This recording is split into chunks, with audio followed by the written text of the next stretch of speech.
السلام عليكم. بسم الله، بديت على النبي صليت عليه أفضل الصلاة والسلام. مرحبا بكم في قناتي طياب اليوم. بسم الله، هذا السميد راح ندير لكم به الخفاف ولا السفنج. راني وريت لك هذاك السميد اللي كان عندك منه حرش، عاونيه بالفارينة. انا راح نديرو غير بالسميد وحده.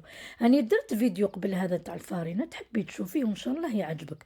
حبيت نعجن هذا السميد ولا العجين في هذه القصعه غير باش نوري لك كيفاش العجينه تلصق لك وتعييك وتبقاي غير تكرطي وتزيدي في الماء يلا يلا، وتجيك العجينه جاريه ولا مهروطه، وما راحش يجيك الخفاف على قانيه. شوفي كيفاش راهي تلصق.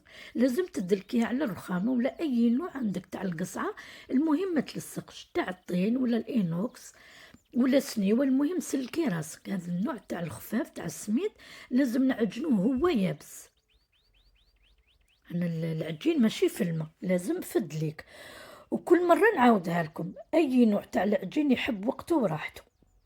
تبعيني غير بالعقل. شوفي العجين كيفاش راهو في الاول مفزر، ونشوفوه كيفاش يكون في الاخر.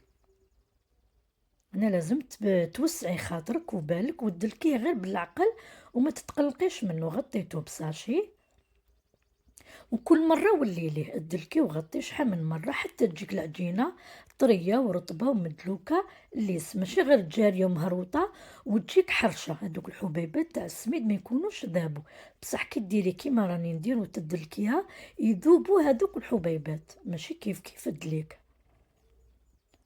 انا شوفي يدي كل مرة نشمخها برك، نزيد نغطيها.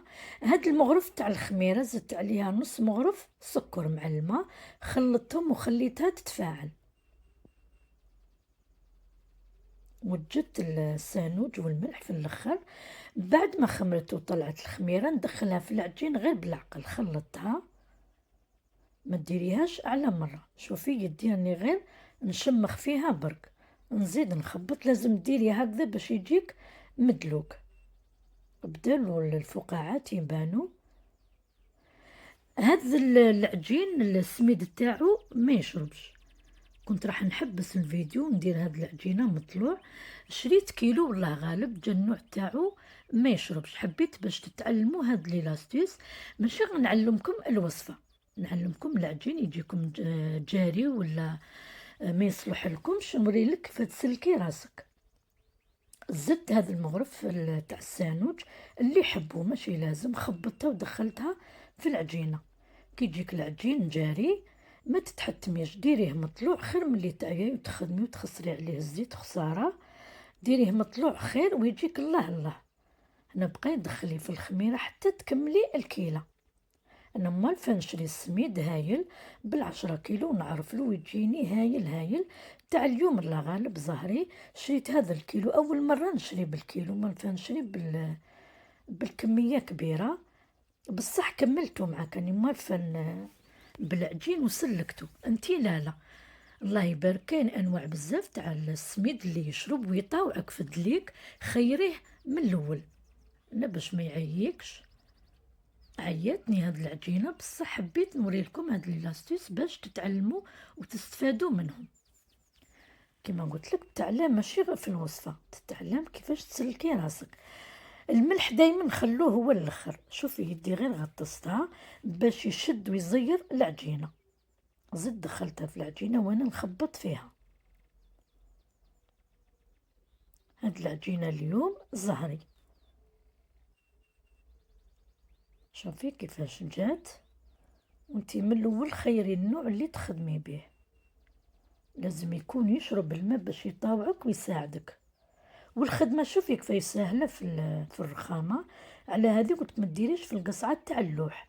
القصعه تاع اللوح هايله في العجين اليابس، تجي هايله، بصح في الطري لا. نحب نعلم كامل بناتي هذو لي لاستيس مهمين بزاف بزاف، وهما الاولين في التعلم. غطيتها وخليتها تخمر.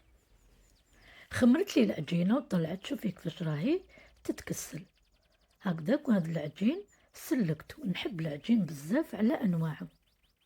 هاد المقله درتها على نار متوسطه ودرت الزيت يسخن. هاد السنيوه درت فيها شويه زيت باش نوجد الحبات تاع الخفاف، انا باش يساعدوك كي تحليها وتقليها. انا كبرت الحبات تاوعي وللمبتدئات والصغارات صغري شويه، وكي توالفي وتعلمي كبريهم. أنا لازم ديري هكذا باش كي تحلي الحبة تاع الخفاف في المقلة تجيك سهلة، وما تحليهاش على مرة، راكي تقلي وتوجدي في هذا العجينة، وجدي بثلاثة بالربعة حتى تكملي وش درتي. هاد الخفاف كنت حابة نوريها لكم في بداية دخول مدرسي تاع دراري، والله غالب مكتبش المكتوب، واليوم ان شاء الله كتب الحال ووريته لكم. انا ان شاء الله نكملوه مع بعض. شوفي الحبة كيف جاتني سهلة وانا نحل فيها باش نقليها. الزيت في هذا المقلة ما درتش بزاف، راح نوري لك زوج انواع كيفاش نقلو الخفاف. انا دوريها ساير داير وعاونيها باش تجيك مدورة. هنا هذه الخطوة بالك على روحك وانتي تطلعي في الزيت على الحبة تاع الخفاف. شوفي كيفاش بدات تطلع وتتنفخ وتجي بومبي. هنا لازم ديري هذه الخطوة باش يجيك الخفاف فارغ لداخل. هاد الحبة قليتها في نفس المقلة منها فيها، وانني مش دا الزيت من قبل في مقلة ولا كسرونة. نوريلك زوج انواع كيفاش تقلي. انا مالفة نقلي في الزيت قليل، طيبتها بالخف باش ما تجينيش مشلفطة، وانتي قلي كيما حبيتي.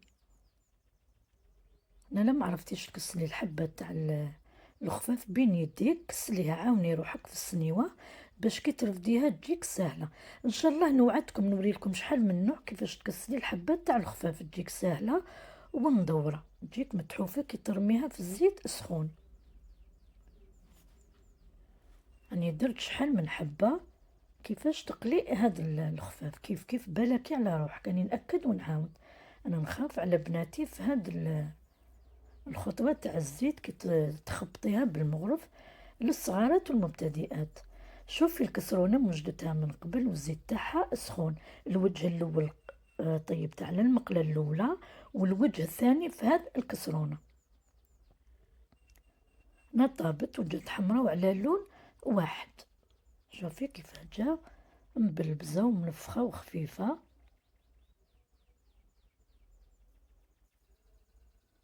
وتكملي تقلي حتى تكملي العجين اللي درتيه. هنا شكون اللي تشفى معايا كما كنا نديرو الخفاف في صبحة بداية الدراسة تاع وليداتنا، نزينو الفال نديرو الخفاف مع قهوة الصباح نفرحو بهم وليداتنا، ينوضوا فرحانين ويلبسوا حوايجهم جدد وفرحانين ويشربوا قهوتهم بهذا الخفاف. كنا نزينوا الفال ونقولوا باش يجي عامهم وراسهم خفيف. كانت النية والحلاوة ومازالوا يديروا في هذا العام، داروا الخفاف لوليداتهم اللي دخلوا عامهم جديد. نقول كل عام نتوما بخير وتكون برك الصحة والهنا. بعد ما طابولي وكما قلت لك في الاول تبعي كامل المراحل والخطوات اللي درتهم، ان شاء الله يجيك خير من تاعي. انا خيري برك النوع وتسيو وتاكلوه بالصحة والهنا.